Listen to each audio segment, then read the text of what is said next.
I am beautiful inside and out, delivered to me by Grow Coffee. Then tell me how you do it. That's why I had last week's short kick. Aye. Mine's just like right, you're back. I was actually thinking that in An Empire biscuit, sorry it's not. So before we go into anything else, right? So It'll probably all 40 bits, man, Yeah. but it doesn't matter. It's still worth a go. Yeah, phenomenal. Absolutely phenomenal. When was the last time I ran down a hill? That's it.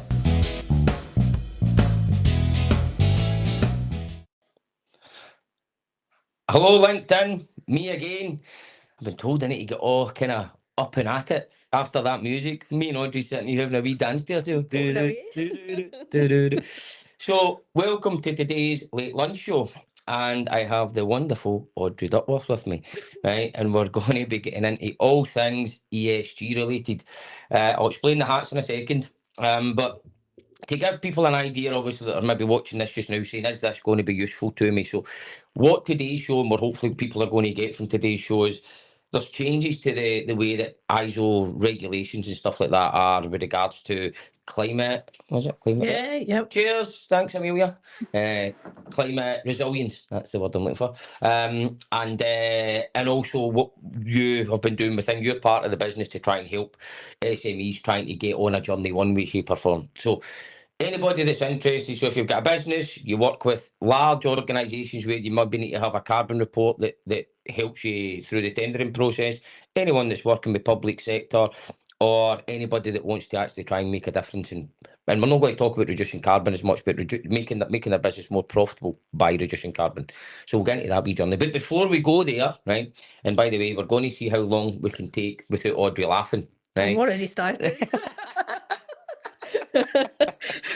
So we've been laughing all the way through this, and I wonder how long we can go without you having a wee giggle to yourself. So we'll give a big shout out to Bold Mango Media. Yay! Right, aye, we've got a new person in for Bold Mango Media. Her name's Amber. Come on, Amber, just hurry up quickly. You don't need to talk. You just come in and say hello, right? have a quick hello. Say hello. Tell everybody. I'm new here.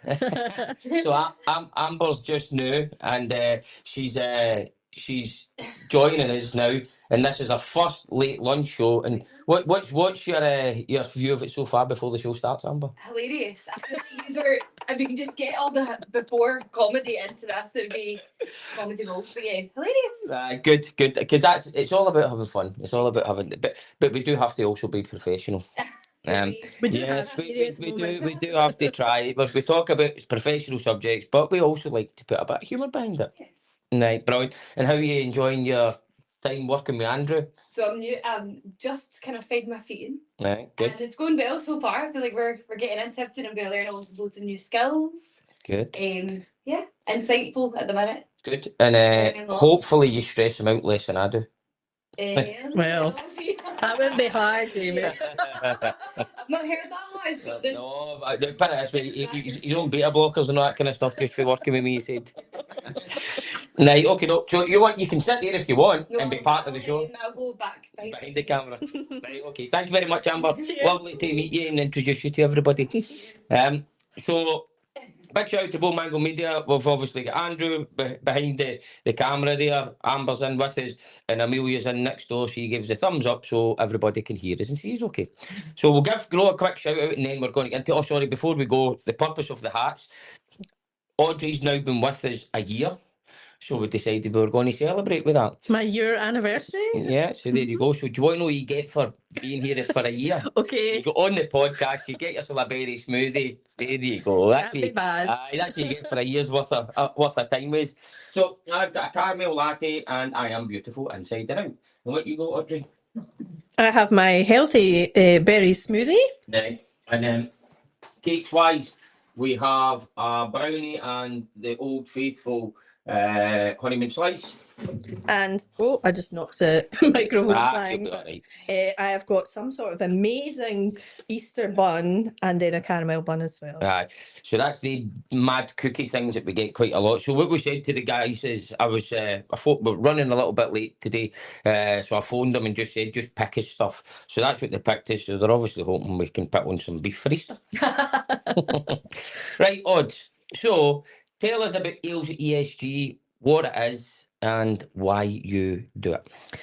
Okay, so I've only been here, as I say, it's my first year. So I came into the business and I thought, oh my goodness, what have I signed myself up for here?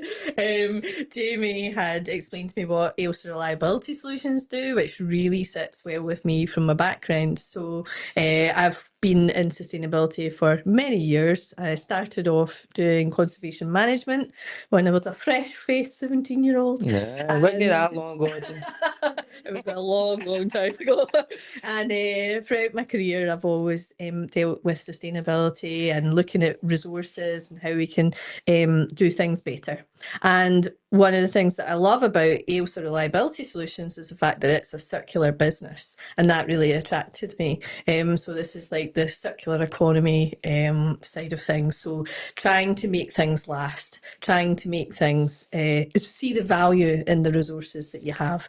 And then that leads really nicely into what I do now. So our side of the business, we are looking at how we can look at other businesses and say to them, these are the areas where you can make a difference in your efficiency. You can be looking at where you're not valuing resources to their best ability and make some savings there, and also explain about carbon, how that can affect business, the impact that has, and help them to realise value, essentially. So it's all about making a difference. Yes, and you are making a difference every day. I hope so. Yeah. So for those that don't know, Audrey's not the tallest in the world, right? So Audrey's our little Shetland pony.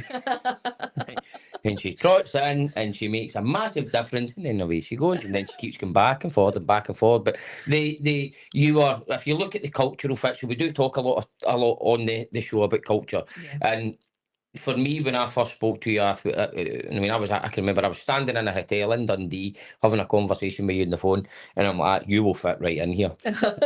And I think, obviously you've been here a year now, but even after you've been here a very short period of time, you were embedded yourself within the culture because it was a good personal fit, as well as obviously what you were trying to do from a kind of delivery model. And would you say that's been a good thing? Oh, absolutely. Culture is so important. And I think especially when you're working in the sector that I do, because not everybody gets it. Not everybody understands why it's important to look at data, to understand, what your energy costs are, to understand what you're doing with waste. And businesses generally are too busy running the day-to-day to think about these sort of things. So I think a lot of the time it can be a wee bit of a geeky place. And I think a lot of people want to know what carbon is and what it actually means for their business, but they're maybe either just too scared or think it's too technical or something like that. And a lot of what I've done through my entire career, but especially with Ailsa, is to make it really easy to understand. Yeah. Take complex ideas and make them simple to understand and implement in business. And one of the things I specifically like is the fact that it is like that personal touch as well. Mm-hmm. When we meet businesses, everyone in its sort of area. I've lived in Ayrshire for 20 years. I didn't realise how much was going on in the urban area, even on its own. And then when you go out even further to all the different councils within Ayrshire, there's so much innovation. There's so many good companies. They're not really singing about what they're doing. And there's so many things that could be connected up as well. And that's something I've really, really enjoyed, is that networking opportunity to see, well, I can say that we have a cohort where one of the businesses is palletizing a product with single-use plastic wrap. and then they take it on pallets to somebody else within Ayrshire, and they unwrap it, and then they do what they need to do, and then they're wrapping it again with single-use plastic. And then there's another company on the cohort who supplies Zero Wrap, which is a product that essentially you just use like a cable and sort of like band it up. Essentially, it's a reusable version, and none of the three talk to each other. They never knew each other. It was So never. then when you put that together and then they go, oh, I didn't even realise. And I'm not doing anything special. I'm just seeing there's value in that and connecting up businesses to make sure that they are getting the best value and the best thing for sustainability as well. So it's amazing. And the thing we obviously, the reliability side, obviously, for people who don't know, what we've got is we've got 4 business streams within the business. You've got the site services solutions, intelligent data solutions, and then Audrey's ESG part of the business. And we've kind of pulled that to the side now because it fits, but there's also people who will maybe never need us from a reliability point of view that could also really benefit from the stuff that you do. Yeah. But back to what you said 2 seconds ago is the concepts are the same. From a reliability point of view, we're trying to take complex data streams that most people don't understand and turn them into a story. What you're doing is taking carbon and energy and all this related data and taking that and turning it into a story that they can make decisions on the back of. Yeah. So the philosophies are the same. It's just basically it's taking data and making that story up in 2 different products, let's say.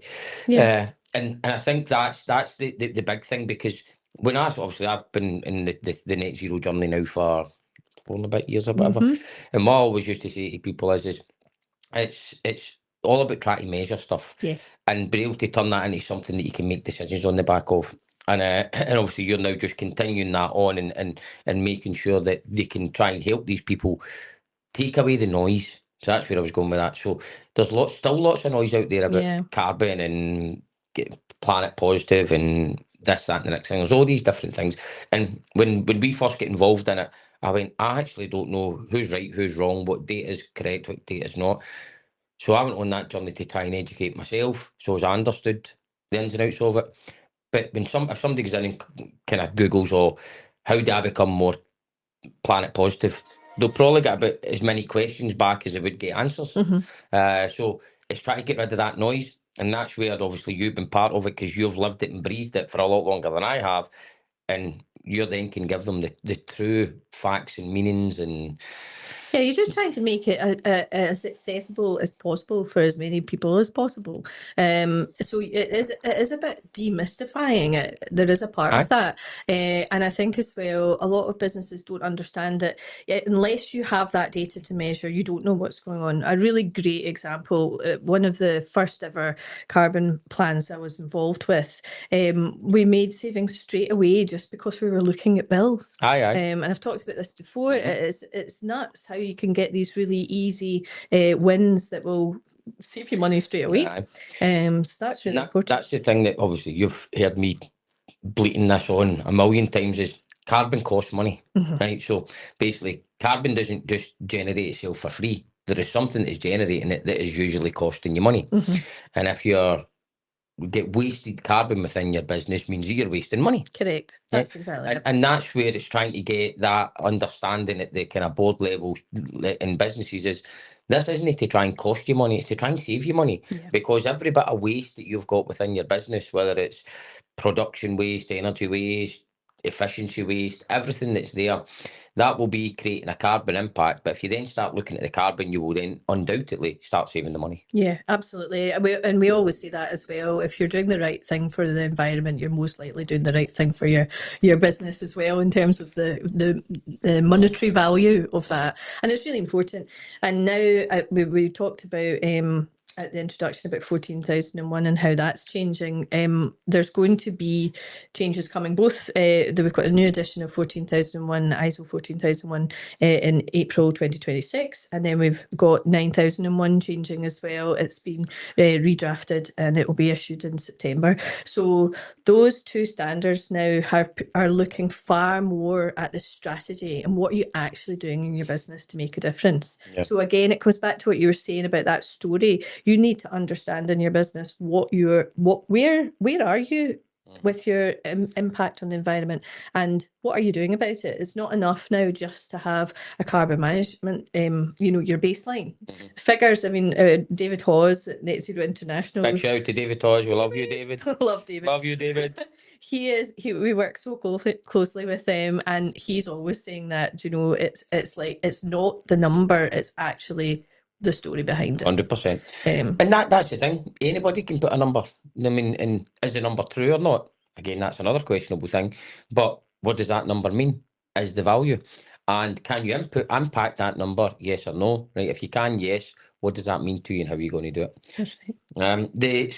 Just sticking on to the kind of the changes with ISO and stuff like that. So what is the actual change? Do you know exactly what it is? Because I know it's more about the leadership of a business being able to show that they've got climate resilience. That's right. Right. So in layman's terms, what does that mean?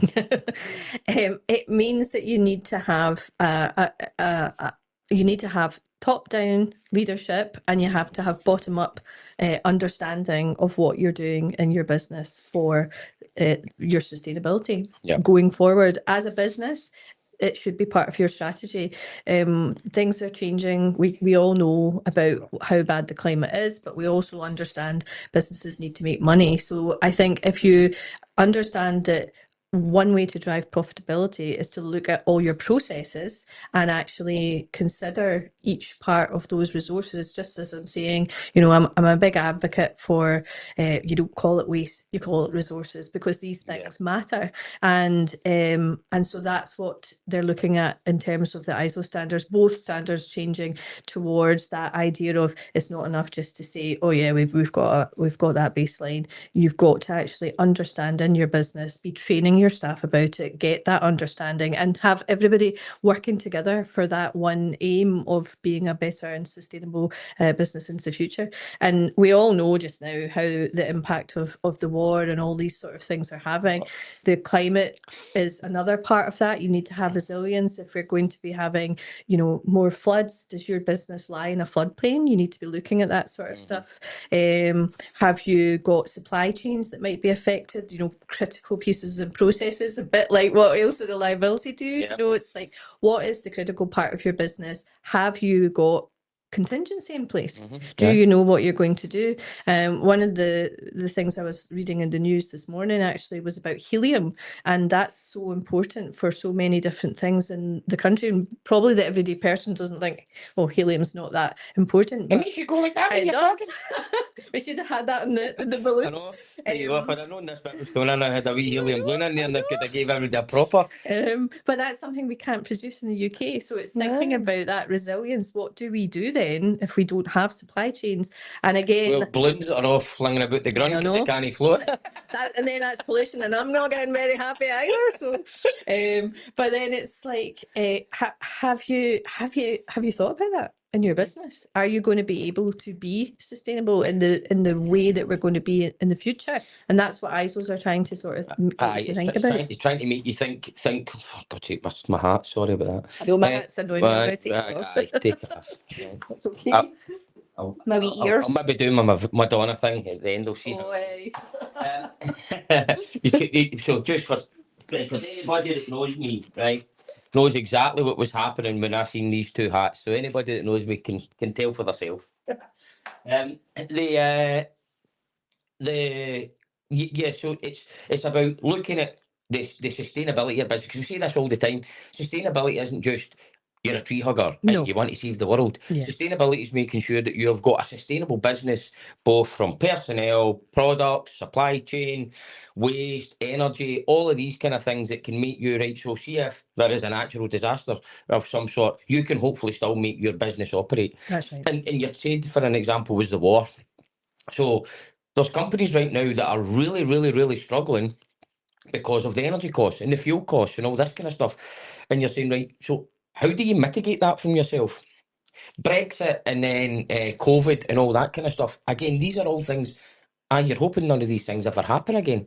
But where are you if it does? Yeah. And they're the types of things I would imagine that they're trying to look at. So as well as understanding the carbon and making sure you're climate resilient, it's understanding that your business is sustainable enough that you've got control of as much of your own destiny as possible. Absolutely. And again, I'm going to give a shout out to Wendy McFarland, who we work Go with Wendy, we love you too. very closely in North Ayrshire Council. And she's always saying that to people, you know, make sure that you have, if you can do anything at all, think about your energy and try and have either a turbine or Yep. solar panels or whatever in your business, so that you're in charge of your own Mm-hmm. destiny as far as energy supplies go.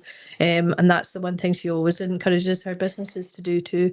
But yeah, I think you have to look at your scope 3, so that's your supply chain all the way through, and people should be also trying to work with businesses that they know are thinking about these things too, so that again they're not going to be letting them down in the future with their supply Yeah, chain. it's so if you look at the sustainability approach, that has kind of came as a top-down approach from the government and stuff like that.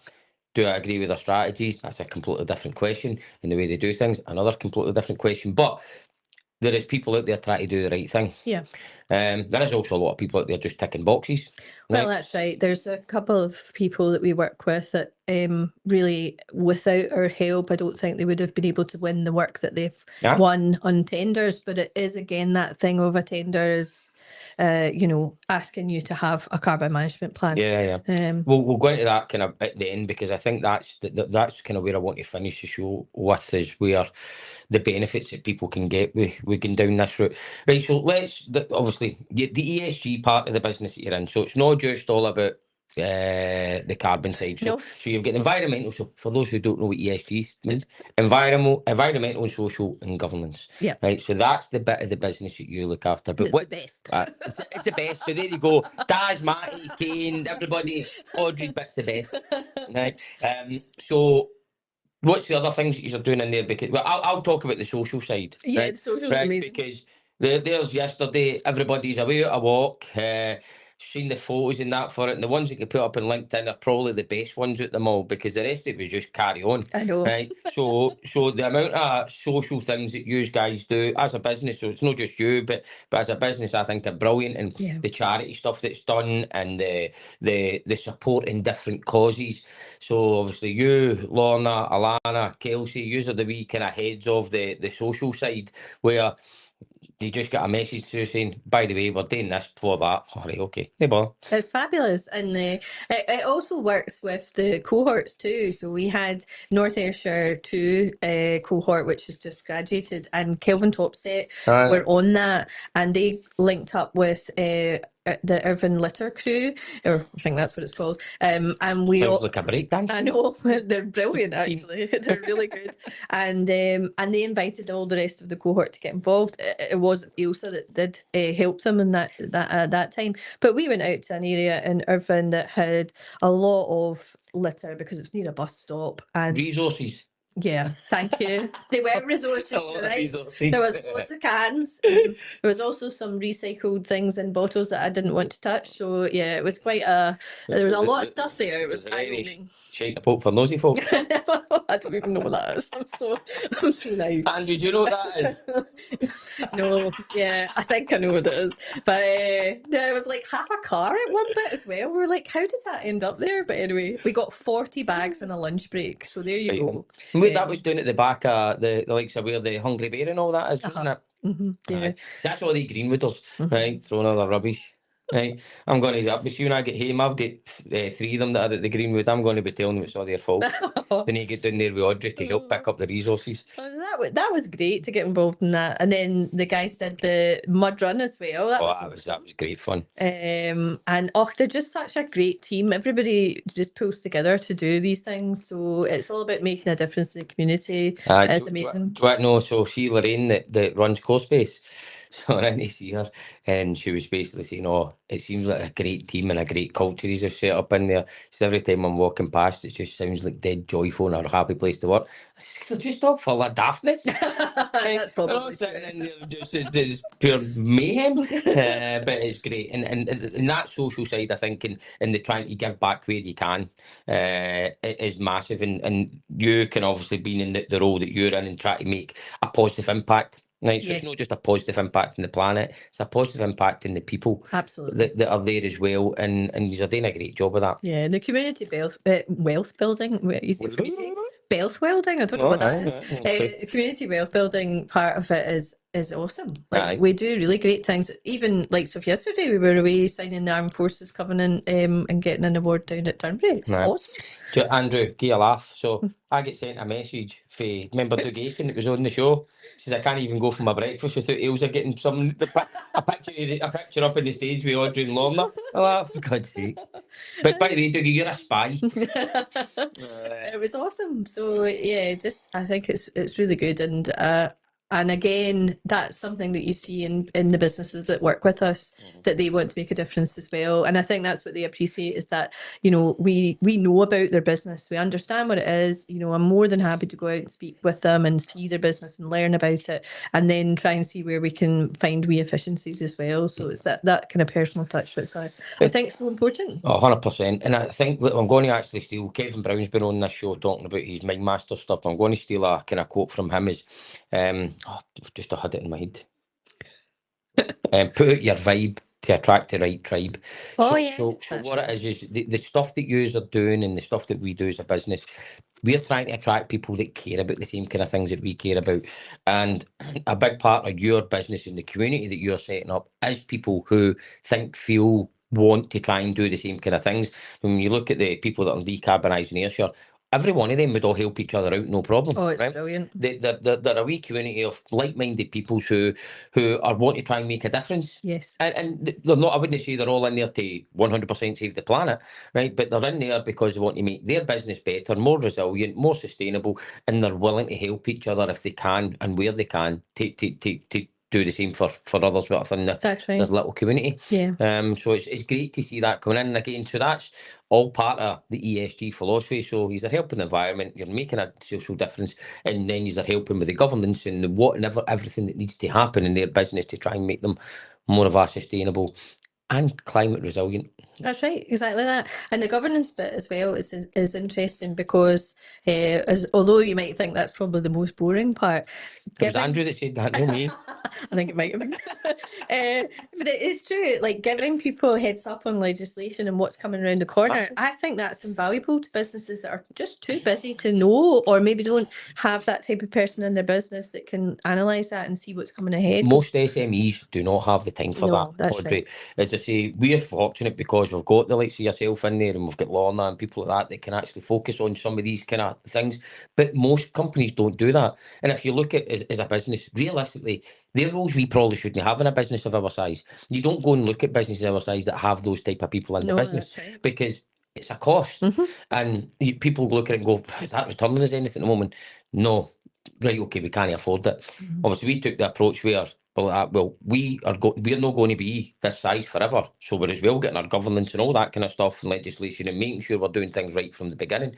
But a lot of people don't think like that. No. And this is where a lot of, for me, what you do as an overall business can be massively beneficial to any SME out there, because people are just running about trying to keep the lights on. That's right. And what their role in life is trying to make sure their staff are okay, make sure they can provide the promise to their customers, and make sure that they can keep the lights on and keep making money. While you're doing all that, it is very difficult to look at what else is coming in the future, or That's right. I need to look at this, I need to look at that, and you can employ like consultants and all that kind of stuff, but it's a fortune. Yeah. It's an absolute fortune, and some people used to say, oh, you could have your accountant will tell you this and they'll tell you that. You need to have some really, really good people around about you, and they don't come cheap. No, that's right. I always say that to folk as well. You know, part of decarbonising Ayrshire, that is one of the main attractions to them, I suppose, is that they don't have that in their own business, or if they need a wee bit extra support. There's some really good folk and companies in the group that are really well experienced. But again, it's like that whole thing of helping each other. Peer-to-peer learning. Absolutely. And, you know, that there'll be, especially with SEPA stuff, obviously I've been in that industry for a very long time. I have a lot of experience that I'm really happy to share with them. And it's that bit of benefit that you're giving to another business. And it costs me nothing to help somebody out, you know, Aye. that's where I see it. And that's what we talk about this quite a lot. Obviously, Gordon Merrilees, when he was on the show, we spoke about it quite a lot, is costs nothing to be a good guy. That's right. Right. And just sharing knowledge. Yeah. Right. And there's too many people in the world that are just in it selfishly. Yeah. And that's one of the things that, obviously, again, where you fitted into the business well, because that's not who we are. No. But we'll never be that. I mean, I had it the other day there where we're talking to a customer and said, listen, don't bother using us, just go and buy that. That'll do the job that you need. Most other companies would be like, yes, we're going to get an opportunity here and we can make money. If we can't add value to something, No. whether it's from the reliability side or the ESG side, we turn around and go, we can't add value, go and do that. That'll get you the answers that you need without the need of paying somebody like us to come and do it. Absolutely. I mean, I had that very example with somebody who's extremely well versed. In fact, their business is an environmental business in air, but they didn't have accredited carbon accounts. So there's no point in me asking them to come and join us in, in a cohort, because they're really knowledgeable. They don't need that kind of help. So what do they need? They need accredited carbon accounts, so I can give them that as well. So that you would have thought that we had planned this. What? That sort of into a part of what we wanted to speak about, because obviously we've now been doing the cohorts and all that kind of stuff. Well, I've been doing it for kind of 4 years. You've now been involved for a year, but the whole landscape of carbon and carbon reporting and carbon understanding and net zero and all that kind of stuff, it's kind of changing. It is. So the used to be you couldn't turn the TV on for more than half an hour without somebody telling you the planet's going to go on fire. That's kind of went now because there's people bombing each other and Trump just seems to be doing whatever Trump wants, and you've got all these other things that are taking the forefront of the political stage. Yeah. But it's still there. Yeah. So I think before there was, after COP and all that kind of stuff was here, there was this big drive and everybody wanted to do it, and it was a big talking point. But that's gone, but it's still not gone from public sector. If you want to contract with the public sector, you need to have a carbon management plan or report. If you're looking to deal with large blue chip companies, they're looking for something to do with sustainability. Yeah. If you're looking to there's various things out there. Scottish Enterprise, if you're right to get a Scottish Enterprise grant or a council grant, you'll need to be doing something. So there's still all these things there that still need to be done, even though it's not getting talked about on the telly and in the news and all that kind of stuff. The actual race to zero strategy from the country point of view is still taking place and it's still going on. It's just now probably more in the background than it was before. Absolutely. But one of the things obviously we've seen is not everybody's get the money, because this is based at SMEs, right? So most big companies will have something in place, and some of them will have sustainability teams, etc. This is based at your SMEs, so your small to medium enterprises who want to continue working and doing all those things, public contracts, large companies, Scottish Enterprise grants, all that kind of stuff. They need to have something, but they've maybe not got the time, the money, or the people and the skills to be able to do it. So we were sitting there obviously trying for a long time to create these cohorts, which we will always still do. We'll still deliver cohorts. So for those that don't follow the page and actually don't know what an accelerator cohort is, then where they been? Right, first things first. But that's a 12-month journey where there's a set frequency and everything else, and then at the end of it they get their carbon report, but there's a huge amount of learning in there, all peer-to-peer. There was online versions of it, etc.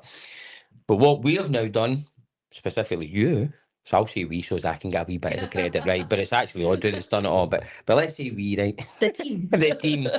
But you've listened to those clients. So those people that you've been speaking to over the last 12 months, you've listened to what they've said and then tried to adapt something that suited a lot of the challenges that everybody was telling you. That's right, because it isn't a one size fits all. There's so many different sizes of business, experience within business. So you just try and offer as much as you can so that they can have a package that suits their ideal. So like I was saying, either for people who've got loads of experience and understand and they're really carbon literate and they just need a set of audited carbon accounts, then we can do that for them. What's that called? What's that Is our product? Because foundation. we actually have product names We for all do these. have product So names. it's called the what? The foundation. So the product. foundation package. So that's for companies that may already be somewhat down a journey and they need something that's audited, certified and accredited by an independent third party to say that they're no telling fibs. That's right. That's Right. exactly it. Or you might be the other side of the coin on that one, because that is our cheapest package. It might just be that you really want to do more, but at this point in your business, you just can't afford the money for it. So, All the time. well, that's it. So that way we just make it really accessible. Yeah.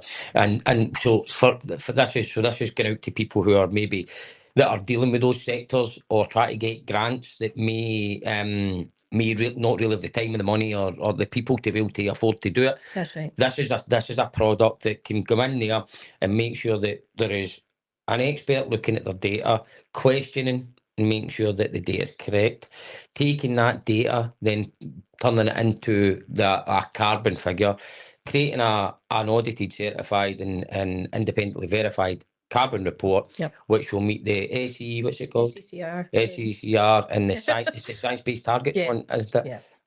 That these people can then use, so they can use it if they're going for public tenders because they've got an audited, certified and independently verified carbon report. If you're working with large blue chip companies and they come to you and say, listen, can you give me your scope 1, 2, and sometimes you'll maybe go into like 5 things of scope 3, isn't it? Yeah. So that's good enough at this point in time to fulfill all the needs and the boxes that they need to tick from their side to make sure that not abides by, but it's relevant to them being able to do their larger scale carbon reporting from the supply chain. And then obviously we from Scottish Enterprise and the council grants, that shows that they're on a journey. They're actually looking at it, they're starting to understand their carbon within their business, and they've got some sort of kind of forward plan, because that report isn't just a report. No. It's still actually looking forward to some of the things that you can do and trying to put a kind of race to zero in Scotland for 2045 and what that's kind of looking like for Yeah, you. it's a starting point for businesses, and also it really just gives you that baseline so that you can say, right, okay, we've got a year to think about this. Where are we wanting to go within that year? It gives you some suggestions of things you can do straight away. Yep. And then take that forward, and then you can build on that year on year, essentially. Again, it comes back down to data. You need to be measuring and monitoring these things to understand how your business is working. Yep. No, brilliant. And then what's your next package? So, and then if you want to take the data even further, because I'm such a data person, I know, sorry. If you do want to do that, then we have this brilliant software, Notch, who we James work with. Napier give you a shout out as James, well. yes. So James has developed Notch software, which is fantastic for giving you a dashboard.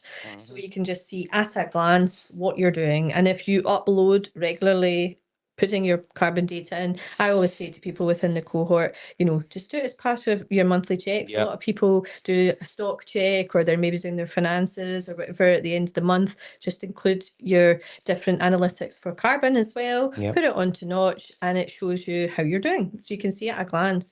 And a great thing about the Notch software is that it can either run reports for you for specifics. If you've got, say for example, that it's your business travel that's a problem, Aye. you can sort of drill down into that and give yourself targets and set that through a report, which you can print off at whatever you want.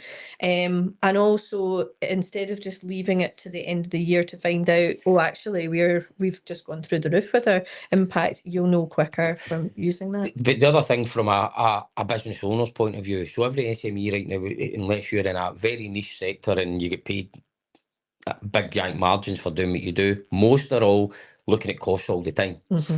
So what I say to people is you wouldn't look at your P&L once a year. I know. Right? And carbon, waste, everything else, the things that we're talking about that you're taking data on in this is all a cost to your business one way, shape or form, whether that's business travel, employee travelling around, the energy within your business, the resources that are going out your business, water use, all of that kind of stuff. These are all the things that are a cost. So why do you only look at them once a year if you're doing it like this? After we've said before, we can very quickly analyse if we're burning through more fuel, right? So that's something that gets looked at every month. Yep. And then if there becomes a trend, you're going, right, hold on a minute, what's going on here? And you can catch it. But if you look at that once a year, it might be that, if you look at our fuel bill, it could be that this is costing you an additional 10, 15, 20 grand a year, Oh yeah. right? It's because you're not really you're measuring it, but you're not really monitoring it, sorry. Yeah. So there's a measurement way there, but you're not really monitoring it because you're too busy just doing the day-to-day stuff. And that's where we found a lot of really, really quick wins when we, and this before your time, when we started looking at it monthly and going, right, well, last month that was there, this month it's here, why? Right? But see if we were only looking at it once a year, you're going, it was there, and by the time you look at it, it's here, and you're going, you can't even go back in time and change that. That's right. So it's looking at it as looking at it the same as you look at a P&L and the costs that within your business, so you can then try and make an influence on it as quickly as possible. That's right. And with that as well, that package, you're obviously you have access to us as well, so that's always a good thing. Just we're always at the end of a phone. I'm quite happy to go and show people how to use these things, use the dashboards to the best of their what their company needs it for. So that's good as well. Perfect. And then your third Pioneer. Pioneer. So I can't wait till somebody phones up and says, "Hi there, I'm looking to take on the Pioneer package from the ESG business." You know what will happen with me, of course. I'll get them like going out to Alaska. I'll be like, "We're the pioneers. Come on, everybody." We've had a carbon footprint of about 30 million tonnes to put this flag in. I know. No, I think it's a great name. Thank you. That's Julia. Is it? Well done, Julia. So no, the Pioneer package is like you're all singing and dancing. So essentially with the Pioneer package, you're still getting your carbon report, you're still getting your notch software, but with that one, it's the in-person peer-to-peer cohort, which just has been great. It doesn't suit everybody, and that's the whole point. We're offering something for everyone. Yeah. The people who have been on the peer-to-peer cohorts have really enjoyed them. Have had great feedback, and it is that sort of peer-to-peer learning. The discussions in the room are amazing. It's great, and I really enjoy them. It's probably my favourite part of my job is everybody coming together. Just to say it was me. It's true. See, let's say that's me. I'm going to be getting him green. Oh no! This was my opportunity as well. It's not often you get grilled by your boss. I was like, actually, you get grilled by your boss, and the best thing about your job is meeting all these other folk. But it's superb because we have a good mixture of training and chat. Aye. And I think that's the bit. For me before, when I was involved in this, the peer-to-peer thing, so I'm not going to take that personally because that's the bit that I love the most, to be honest with you. It was brilliant, and you're speaking to a diverse range of businesses that are doing completely different things, but have all got very similar challenges. Yes. And hearing how some people are addressing those challenges and taking learning from them. I mean, you know yourself now, you're sitting in a room now with people who are new to this, the whole ESG kind of sustainability thing, and they're talking about their challenges, and you're going, I know somebody that's done that. I know somebody that's already done that. I know. I'll put you in touch with them. So you then become the facilitator, and we call it, I would say it's knowledge sharing. So we talk about the KTP and all that kind of stuff. That's what that is about. That's what we do. Yeah. We share that knowledge. So you're gathering the knowledge from the people who've already done these different things. And then you're going, oh, yes, I can tell you about that because they've done it. Yeah. And sharing that. And the peer-to-peer part for me was massive. Yeah. And that's why I was never, and no disrespect to anybody that likes doing things online, that's up to you. People, and that maybe suits others. It's not my kind of thing. I like being sitting in a room, everybody chatting, everybody hopefully having fun and learning off of each other. And I don't think you get that same thing on screen, but I understand the challenges that some people may have kind of been able to get out of their workplace. Absolutely, and it works for some types of training, definitely. Again, it comes back to the one size doesn't fit all, and I think especially with what we do at Ailsa ESG, that's what makes us a bit different. Actually, is the fact that we have that network. Don't think it makes you different. Well. I can't even go there. So just for those that are sitting online right now, I think Audrey wanted to swear at me. I would never. But it's true. It's like that whole learning about people and understanding the people and their business, and that's what helps. I got one of the businesses that's just graduated actually a fantastic peacock salt Yeah, yeah. in the air, and I was really lucky. I'll give another shout out to Alan. Well done, Alan. Oh, by the way, and if anybody, I think we spoke about blackthorn salt the last time, but I'll say it again. Anybody that wants to understand a wee bit more about how some types of salt are made, contact Alan and go down and see how the blackthorn salt's made. It's absolutely incredible. Oh, no, it's amazing. So he was really, good. He gave me a tour of the full site, and it's just amazing what that company's doing. They've got a very similar sort of ethos to our own at Ailsa, but it's brilliant. But he has taken the learning that he's had in the last year, and yesterday they had their first carbon team meeting. So Brilliant. he's just taken all that data and run with it, and then he set this up in his business because he understands the worth and the value and what it means to take these projects forward and actually do something with it. Yeah, yeah. And again, that's what comes back to how we do things at Ailsa. It's not just going, there's a carbon report. See you later. I know, He's a exactly shout that. next year. Exactly. You've got to know, well, what does that actually mean and what would be really good in your business, and have you thought about such and such, and keeping in touch with people. And even this morning I got an email from someone saying, oh, I've got this kind of resources that I don't need anymore, as if somebody could use it in the cohort, and just connecting people up Aye. as well and having the person to phone. That's what we are. Yeah. And I think, like, so that peer-to-peer thing, that's where you want people to be. Mhm. But not everybody's got the time. No, they don't. Right. And that's why the changes that you've made within the business and offering these three kind of new products, should we say, shows there's something there no matter what stage you're at in your That's right. business, stage you are in your journey, or time and cost restrictions that you might have. That's it. Because the likes of the value people will get out of the foundation package. There you go, I got it right. So out of the foundation package, that will, and there's people out there, and there's nothing wrong with this. They're looking to tick boxes right now Yeah. to make sure they can make money. Yeah. Nothing wrong with that whatsoever. No. And that then, as well as other things, but that is something that can help people tick those boxes credibly, and accurately, that they know that, and they get a bit of learning during it as well, so as they know what they're talking about. Yeah. So that is perfect for companies like that, because I've met so many people that, listen, it's not that we don't believe in it, right? But that's not the top of our focus right now. The top of our focus is continuing to do business. Yes, sir. It's either continuing to do business with the customers we're already dealing with, or try to get new business, and we know that we need this for it. No worries whatsoever. We're not here to tell you that you're going to have to hug trees. What we're here to do is try and enable you to be able to make more money and win more business. Okay. That foundation will actually do that credibly for anybody that's interested in it. Mhm. The other packages are there then to say, right, okay. And the way I see this working is, I reckon over the next 12 months, right, you're going to sell. Oh, right. What do we think we should be? Right, Here we go. there you go. Right. If there's anybody watching this live, do us a favour and put a figure in the chat what Audrey's target should be for the next 12 months of selling these. Oh my goodness. But I reckon you'll sell a lot of these, right? Because it's now bringing something in that can make sure the people that need to tick the box. Make sure the people that have maybe got the existing capabilities in-house can make sure that they can show that there's credibility there. And then the people who want to get started on a journey, but they might not have the time or effort, the money or the resources to do it. That's a great place for them. Yeah, that absolutely. we didn't have before. No.